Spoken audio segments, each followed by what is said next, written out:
சென்னை மாநகராட்சி 21வது வட்ட மாமன்ற உறுப்பினர் திரு முல்லை ஆர் ஞானசேகர் படுகொலை செய்யப்பட்டது குறித்து முதலமைச்சர் செல்வி ஜெயலலிதா ஆழ்ந்த இரங்கல் தெரிவித்துள்ளார்.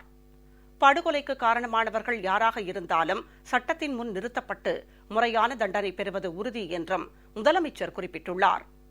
அனைத்து இந்திய அண்ணா திராவிட முன்னேற்றக் கழக பொதுச் செயலாளரும் முதலமைச்சருமான செல்வி ஜெயலலிதா வெளியிட்டுள்ள இரங்கல் செய்தியில், திருவள்ளூர் கிழக்கு மாவட்டம் திருவொற்றியூர் பகுதி கழக அவைத்தலைவரும் சென்னை மாநகராட்சி 21வது வட்ட மாமன்ற உறுப்பினருமான திரு முல்லை ஆர் ஞானசேகர் படுகொலை செய்யப்பட்டார் என்ற செய்தி கேட்டு வருத்தமுற்றதாக தெரிவித்துள்ளார். இந்த படுகொலைக்கு தமது கடும் கண்டனத்தை தெரிவித்துக் கொள்வதுடன், இதற்கு காரணமானவர்கள் யாராக இருந்தாலும் அவர்கள் சட்டத்தின் முன் நிறுத்தப்பட்டு முறையான தண்டனையை பெறுவது உறுதி என்றும் முதலமைச்சர் தெரிவித்துள்ளார். அன்பு சகோதரர் திரு ஞானசேகரை இழந்து வாடும் அவரது குடும்பத்தினருக்கு தமது ஆழ்ந்த இரங்கலையும் அனுதாபத்தையும் தெரிவித்துக் கொள்வதுடன், அன்னாரது ஆன்மா இறைவன் திருவடி நிழலில் அமைதி பெற எல்லாம் வல்ல இறைவனை பிரார்த்திப்பதாகவும் முதலமைச்சர் செல்வி ஜெயலலிதா குறிப்பிட்டுள்ளார்.